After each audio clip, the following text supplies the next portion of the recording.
हरे कृष्णा। वरुथनी एकादशी व्रत कथा। एक बार धर्मराज युधिष्ठिर ने भगवान श्री कृष्ण से पूछा, हे जनार्दन, वैशाख माह के कृष्ण पक्ष में आने वाली एकादशी का क्या नाम है तथा इसके विधि और महत्व के बारे में विस्तार पूर्वक मुझे बताइए। तब करुणा सिंधु भगवान श्री कृष्ण ने उत्तर देते हुए कहा, हे राजन, वैशाख माह के कृष्ण पक्ष में आने वाली एकादशी को वरुथनी एकादशी कहा जाता है।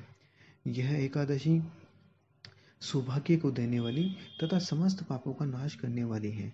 अतः जो कोई भी पूरी श्रद्धा और आस्था के साथ इस एकादशी का पालन करता है या इसकी कथा का श्रवण मात्र भी करता है, उसके जन्म जन्मांतर के पापों का नाश होता है और पुण्य का उदय होता है और अंत में मोक्ष की प्राप्ति होती है।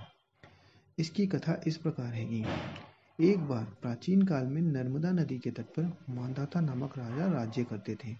राजा मांधाता अत्यंत दानशील और तपस्वी थे। एक दिन जब राजा मांधाता जंगल में तपस्या कर रहे थे, तभी वहां एक जंगली भालू आ गया और राजा के पैर को चबाने लगा। लेकिन राजा पूर्ववत अपनी तपस्या में लीन रहे।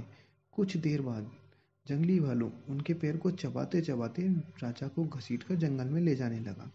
इससे राजा बहुत घबरा गए, परंतु धर्म अनुकूल होने से उन्होंने ना क्रोध किया ना ही हिंसा की, वरन भगवान विष्णु से प्रार्थना करके करुणा भाव से भगवान विष्णु को पुकारा।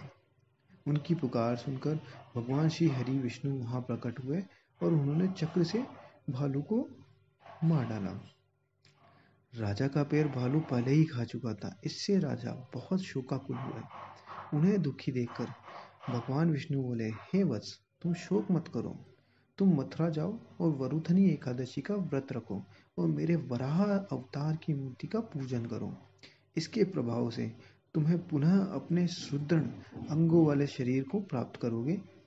यह भालू जिसने तुम्हें ये कष्ट दिया है और तुम्हें तुम्हारे पैर को काटा है, वह तुम्हारे पूर्व जन्म का अपराध था। भगवान श्री हरि की आज्ञा पाकर राजा मांधाता मथुरा जाकर श्रद्धा पूर्वक वरुथनी एकादशी का व्रत करने लगे। इसके प्रभाव से राजा शीघ्र ही पुनः सुंदर और संपूर्ण अंगों वाले बन गए। इसी एकादशी के प्रभाव से राजा मांधाता को स्वर्ग की प्राप्ति हुई। अतः जो भी व्यक्ति भय से पीड़ित है, उसे वरुथनी एकादशी के व्रत का पालन करना चाहिए और भगवान विष्णु का स्मरण करना चाहिए। इस व्रत के से संपूर्ण पापों का नाश होता है और अंत में मोक्ष की प्राप्ति होती है। तो चलिए हम भी इस करुणामय वरुथनी एकादशी के व्रत का पालन करें और पूरी श्रद्धा के साथ अधिक से अधिक भगवान श्री विष्णु श्री कृष्ण की का जाप करें। हरे कृष्णा।